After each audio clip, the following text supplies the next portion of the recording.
আমার ভাইয়েরা বন্ধুরা, একদিন মা সন্তানকে দেখার জন্য তিনি জঙ্গলে গেলেন, নির্জনে, যেখানে বসে বসে জুরাইজ আল্লাহকে পাওয়ার জন্য, আল্লাহর বন্দেগী করার জন্য তিনি জায়গা বেছে নিয়েছেন। মা দরজার সামনে যায় দেখতে পেলেন দরজা বন্ধ।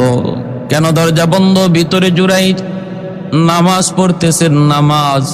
মা দরজার বাহির থেকে ডাক দিলেন, বাবা জুরাইজ, বাবা জুরাইজ বলে তিনি ডাক দিলেন, কিন্তু জুরাইজ তো নামাজে। তিনি বলবেন যে আমি নামাজে, তাও তো পারেন না। আবার নামাজ ভাঙবেন, দরজা খুলবেন, তিনি মনে করতেছেন এটাও না, হয় না। ঠিক আছে, আমি নামাজটা শেষ করি, তারপরে দরজা খুলে দেখবো মা কেন এসেছেন।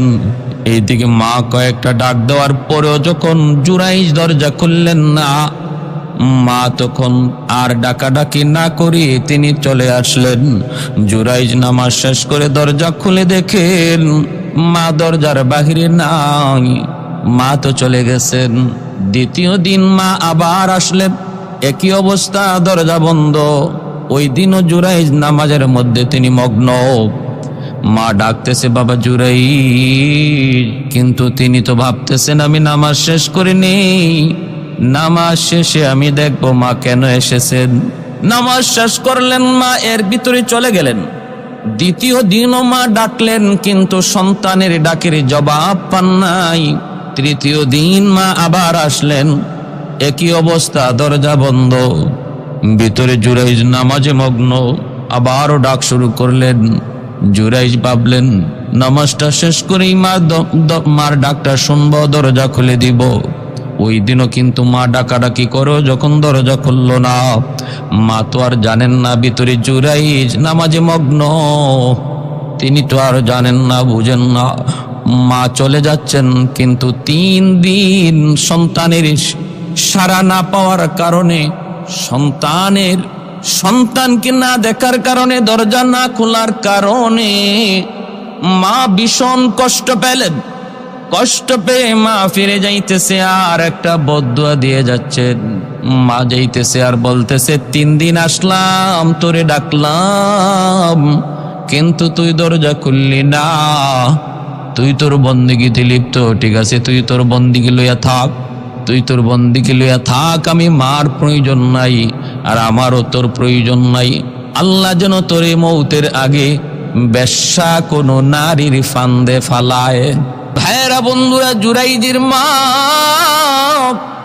চলে যাইতেছেন আর ভাবতেছেন আর বদদুয়া দিচ্ছেন, 3 দিন তোর কাছে আসলাম, ডাকাডাকি করলাম, কেন আসলাম আমি মা, এতদূর পর্যন্ত তুই জানার চেষ্টা করলি না। তুই তোর নামাজে মগ্ন, ঠিক আছে, তুই নামাজেই থাক, তুই তোর বন্দিগিতেই থাক, তুই তোর জিকির আজকারেই থাক, আমার প্রয়োজন নাই। তোরে যেন মৌতের আগে আগে আল্লাহ কোনো বেশ্যা নারীর ফান্দে ফালায়। নাউজুবিল্লাহ। এ যুবক, মনে কইরো না, মনে কইরো না আমার বন্দেগীর দ্বারা আমি আল্লাহর কাছে পার পেয়ে যাব। মনে কইরো না আমি বহুত বড় বুজুর্গ, আমি বহুত বড় অমুক, আমি বহুত বড় তমুক। মার সামনে কোনো বুজুর্গি চলে না, বাপ মার সামনে কোনো চেয়ারম্যানি, মেম্বারি, এমপিগিরি, মিনিস্টারগিরি চলে না। দুনিয়ার যত ক্ষমতা, যত পাওয়ার, সমস্ত পাওয়ার মায়ের পায়ের নিচে, মায়ের পায়ের নিচে। এমনকি নবীদের নবুয়ত পর্যন্ত মার সামনে কিছুই না। জুরাইজ ফান্দে পড়ে গেলেন। কি ছিল সেই ফান্দ? হলো ওই জঙ্গলে এক রাখাল একটা মেয়ের সাথে অপকর্ম করলো, আর মেয়েটা গর্ভবতী হলো। গর্ভবতী হয়ে আর সন্তান চলে আসলো। সন্তান যখন ভূমিষ্ঠ হয়ে গেছে, তখন দুজন পড়ছে বিপদে। এতদিন পর্যন্ত যাই অন্যায় করছি না করছি কোনো আলামত ছিল না, এখন তো সন্তান বহুত বড় আলামত আমাদের অপকর্মের। মানুষ জিজ্ঞেস করবে, এলাকার মানুষ জিজ্ঞাসবে, সন্তান পাইছো কই? তোমার বিয়া হইছে না, সন্তান পাইছো কই? জবাব দিমু কি? এটা তো আর লুকানো যাবে না। কি করি? রাখাল বলতেছে, শোনো, আমার কাছে একটা বুদ্ধি আছে। কি বুদ্ধি? বুদ্ধি হলো, তুমি যদি আমার কথা বলো যে এই সন্তানের বাপ আমি, তাহলে আমি হইলাম একটা সাধারণ রাখাল, এলাকার মানুষজন মুহূর্তের মধ্যে আমাকে হত্যা করবে, কারণ দুর্বলের উপরে বিচার 100 প্রয়োগ করতে সমাজ জানে। সবলের উপরে বিচার হয় না, কিন্তু দুর্বল যদি কোনো অন্যায় করে এখানে একদম 100 বিচার করতে সবাই প্রস্তুত। আল্লাহ নবী কথা হাদিস শরীফে বলছেন যে এই ধরনের অপরাধের কারণে অতীত যুগের বহু কওমকে আল্লাহ ধ্বংস করে দিছে। ইদা সারিকা ফীহিমুশ শরীফ তারাকু ওয়া ইদা সারিকা ফীহিমুদ দাঈফ আকামু আলাইহিল হাদ্দা। 100 হদ কায়েম করে দুর্বলের উপর, আর সবল যদি একই অন্যায় করে এড়ায়া যায়, কেউ তখন বিচারে আসতে চায় না, বসতে চায় না। আল্লাহর নবী বলেন সমাজের এই অন্যায় থেকে বেঁচে থাকবা, কারণ এই অপরাধের কারণে অতীত যুগের বহু কওমকে আল্লাহ ধ্বংস করে দিয়েছেন, সমূলে ধ্বংস করে দিয়েছেন। ওই রাখাল বলতেছে, শোনো আমি দুর্বল, অন্যায় করছি ঠিক আছে, আমি অন্যায় করেছি, কিন্তু যদি আমার কথা তুমি বলো তাহলে আমার উপায় নেই, তোমারও উপায় নেই, আমাকে হত্যা করবে, তোমাকে হত্যা করবে। বাঁচার একটা পথ আছে আমার মাথায়, সেটা হলো একজন সবলের নাম বলে দিবা, তার বাপ অমুক, সবল একজন মানুষের নাম বলবা, তাহলেই সমাজের মধ্যে একটা দ্বন্দ্ব লাগবে, কারণ সবলের পক্ষে কিছু লোক থাকবে, আর আমি আর তুমি মাঝখান দিয়ে বেঁচে যাব। কয় আমার কাছে লোক কয়েকজন বাউ হয়ে গেছি গা। কয় কে? কয় লোকটা হলো এলাকার মানুষ যারে পিশাব মনে করে, অসংখ্য অগণিত ভক্ত তার আছে, ওই যে জঙ্গলে তাকে জুরাইজ, তিনি তো বহুত বড় বুজুর্গ, তিনি তো বহুত বড় আল্লাহওয়ালা, আমিও জানি তুমিও জানো, কিন্তু আমাদের বাঁচার জন্য অপরাধটা তার গায়ে যদি চাপাইয়া দাও আর বলো যে এই সন্তানের পাপ জুরাইজ, তাহলে তার কিছু মুরিদান থাকবে, এরা এই কথাকে বিশ্বাস করবে না, আর তার বিরুদ্ধে যে কিছু মানুষ আছে তারা এটার সুযোগ মনে কইরা এলাকার মধ্যে একটা দ্বন্দ্ব লাগবে, আর মাঝখান দিয়ে তুমি আমি বেঁচে যাব। মহিলারা যখন এই বুদ্ধি শিখাইয়া দিল, মেয়েটা অপবাদ দিয়ে দিল। এলাকার মানুষেরা জিজ্ঞেস করে, মেয়েটাকে সন্তান পাইলি কোথায়, সন্তান পাইলে কোথায়? মেয়েটা তখন বলতেছে, আমি সন্তান কোত্থেকে পাইলাম, এটা যদি তোমাদেরকে বলি তাহলে তোমরা কি বিশ্বাস করবা? মানুষে কয় বিশ্বাস করব না মানে ঘটনা কি, কে করেছে এমন, ক নাম বল, নাম বল। কয় তাহলে বলি, বিশ্বাস যদি করো তাহলে বলতেছি, শোনো তোমাদের পিশাব, যারে তোমরা পীর ভাবো, যারে তোমরা বুজুর্গ ভাবো, যারে আল্লাহওয়ালা ভাবো, ওই যে জঙ্গলে থাকে একটা করে করে জুরাইজ, সেই আমার সাথে অন্যায় করেছে, অপরাধ করেছে, আমার সাথে অন্যায় কর্মে লিপ্ত হয়েছে, এর ফলে সন্তান হয়েছে। এই কথা শোনা মাত্রই এলাকার মানুষের মধ্যে দ্বন্দ্ব লেগে গেল। একদল বলতেছে অসম্ভব হয় না, একদল বলতেছে অসম্ভব হয় না, আর একদল যারা ছিল ওই জুরাইজের বিরোধী, তারা সবল হয়ে গেল, সুযোগ পেয়ে গেল। সর্বদা যারা সুযোগের সন্ধানে থাকে, দেখি একটা কিছু পাই কিনা, দেখি একটা সুযোগ পাই কিনা, দেখি কোনো একটা বিষয় ঘটে কিনা, সেই সুযোগটারে কাজে লাগায় নিল। সমস্ত মানুষ এক হয়ে বলতেছে, এইবার সুযোগ যায়, আর সুযোগ হাতছাড়া করা যায় না। বুচ্চি জঙ্গলে কেন গেল, কেন জঙ্গলে যায় ইবাদত করে, বুচ্চি কেন সে নির্জনে গেল, এই অন্যায় করার জন্য, অপরাধ করার জন্যই সে বসতি ছেড়ে দিয়েছে, এই বুঝি তার উদ্দেশ্য। এই বইলা এলাকার মানুষ, বেশিরভাগ মানুষ সমবেত হইয়া যখন রওনা দিল, এলাকায় কিছু বিরোধী দল দাঁড়াইল, কিন্তু না মারামারি এলাকায় হলো। তারপরে গেল জঙ্গলে, যাইয়া জুরাইজের ওই ঘর, যেই ঘরে বসে বসে তিনি আল্লাহর বন্দেগী করেন, ওই ঘরে যাইয়া হামলা শুরু করলো। জুরাইজ ভিতর থেকে আওয়াজ দিয়া বলেন, কে গো তোমরা, কে, কেন এমন করো, একটু কারণ বলো, কি ছিল আমার অন্যায়, কি অপরাধ, কেন আমার ঘর ভাঙ্গা?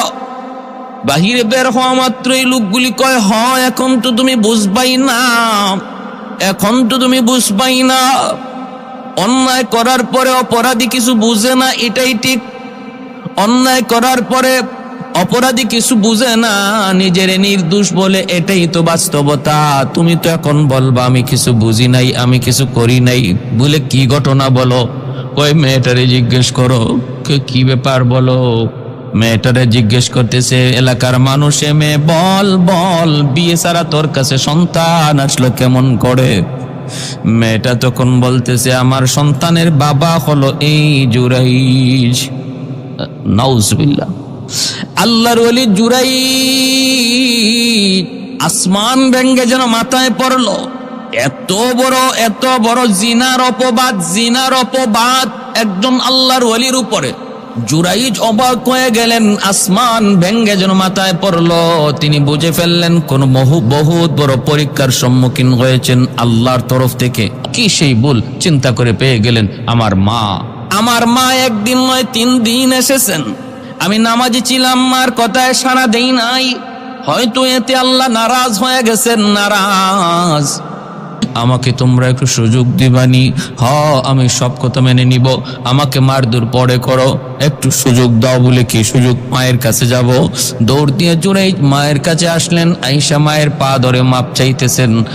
জুরাইজ বলতেছেন, মা আমার দ্বারা বহুত বড় ভুল হয়ে গেছে গো মা, বহুত বড় অন্যায় হয়ে গেছে মা, তুমি মাফ করো। মনে রাখবেন রে যুবক, বাপ মার দিল এত নরম, সন্তান যত বড় অপরাধ করুক না কেন, যদি বাপ মার কাছে মাপ চায়, মাপ চাইতে দেরি হয়, মাপ করতে দেরি হয় না। মার দিল সাথে সাথে খুশ হয়ে গেছে। মা টান দিয়ে বুকে তুইলে কপালে চুমা খায়। মা যখন মাপ করে দিছে, জুরাইজ আবার ওই মানুষগুলোর কাছে আসলেন। মানুষগুলি দাঁড়ায় রইছে। জুরাইজ আইসা বলেন, আমি এসেছি, এবার ফয়সালা হয়ে যাবে। কি বলতেছে তোমরা বলো। এই মহিলা, তুমি বলো কি বলতেছ? মহিলা বলতেছে, আমার সন্তানের বাবা আপনি। জুরাইজ বলতেছেন, ঠিক আছে, আমি যদি সন্তানের বাবা হই, আর এই মুহূর্তে আমি যদি বলি আমি নির্দোষ, আমি অন্যায় করি নাই, তোমরা আমার কথা বিশ্বাস করবা না। কারণ মহিলা নিজে বলতেছে, মেয়েটা নিজে বলতেছে, তোমরা আমার কথা বিশ্বাস করবা না। আমি যদি বলি আমি নির্দোষ, আমার কথা বিশ্বাস করবা না। কিন্তু এই মুহূর্তে কোনো সাক্ষীও আমার কাছে নাই, কোনো সাক্ষীও নাই যে আমি বলবো আমি নির্দোষ প্রমাণ করব। তবে আমি আল্লাহর কাছে সাহায্য চাইব, আমার মাওলার কাছে সাহায্য চাইব। আমি যদি বলি আমি দোষী, কিন্তু আমার আল্লাহ জানেন আমি নির্দোষ, এজন্য আমি আমার মালিকের কাছে সাহায্য চাইব। তোমরা সমস্ত মানুষ উপস্থিত থাকো। আজ আমার পক্ষে সাক্ষী দিবে এমন একজন দুধের শিশু, কুলের শিশু, যেই শিশুটা জন্মের পর মাত্র মায়ের দুধ খায়। কথা বলার তার কোনো শক্তি নাই, বয়স হয় নাই, কিন্তু আজকের মামলার সাক্ষী দিবে সে। তোমরা শুধু শুনবা। কই কে সেই দুধের শিশু? কই ওই শিশুটাই, যেই শিশু তার কুলে, যেই শিশুটা তার কুলে, এই শিশুটাই আজকের সাক্ষী দিবে। সে বলে দিবে তার বাবাকে। যদি ওই কুলের শিশুটা নিজেই বলে দেয় তার বাপকে, তার বাবার পরিচয় শোনায় দেয়, তাহলে কি বিশ্বাস করবা? মানুষজন কয় তাহলে তো কোনো সন্দেহই নাই। আর এটা কেমন করে সম্ভব? এটা তো হইতেই পারে না। এই শিশু তো কথা বলার শক্তি নাই, এই শিশুর তো কথা বলার বয়স হয় নাই, তাহলে কেমন করে সম্ভব? জুরাইজ বলেন, সব সম্ভব যদি আমার আল্লাহ চায়, সব সম্ভব যদি আমার আল্লাহ চায়, সব সম্ভব যদি আমার আল্লাহ চায়। আলহামদুলিল্লাহ। জুরাইজ বলেন, তাহলে তোমরা এবার নিজেরাই নিজের চোখে দেখো কি পরিমাণ ইয়াকিন আল্লাহর ওলির জন্ম নিল। এখন আমার সাথে আমার মায়ের দোয়া আছে, অতএব আমি বিপদে পড়ব না, আল্লাহ আমাকে বিপদে ফালাইবেন না। এতক্ষণ পর্যন্ত মায়ের দোয়া ছিল না, মার অন্তরে কষ্ট ছিল, এজন্য বিপদ। জুরাইজ তখন বলতেছেন, আমি তোমাদেরকে দেখায় দিব। এই বইলা তিনি ওই দুধের শিশুটার কাছে যেয়ে তার পেটের মধ্যে আঙ্গুল দিয়ে গুতা দিলেন। গুতা দিয়ে বলতেছেন, ক দেখি তোর বাবা কি, তুই মানুষকে জানায় দে তোর বাবাকে। আঙ্গুল দিয়া যখনই এই দুধের বাচ্চার পেটের মধ্যে গুতা দিলেন, সাথে সাথে এই বাচ্চার জবান খুলে দিলেন কে? আল্লাহ। বাচ্চাটা আওয়াজ দিয়া কয়, আমার বাবা হলো ওই রাখাল যার নাম হলো অমুক, সে আমার বাবা। যাকে তোমরা অপবাদ দিচ্ছ সে আমার বাবা নয়, বাবা হলো ওই রাখাল। এলাকার মানুষজন অবাক হয়ে গেল, বাচ্চার সাক্ষী সবাই বুঝে ফেলল। সাথে সাথে জুরাইজ, তিনি আল্লাহর ওলি, তিনি মুক্ত হয়ে গেলেন। এদের এই অপবাদ থেকে আল্লাহ তারে মুক্ত করলেন ওই দুধের বাচ্চার সাক্ষীর দ্বারা। আর অপরাধ গিয়া পড়লো রাখালের উপর আর এই মেয়ের উপর। দুজনের শাস্তি ধার্য হলো। বিপদ থেকে আল্লাহ তারে বাঁচাইলেন এই দুধের বাচ্চার সাক্ষীর মাধ্যমে।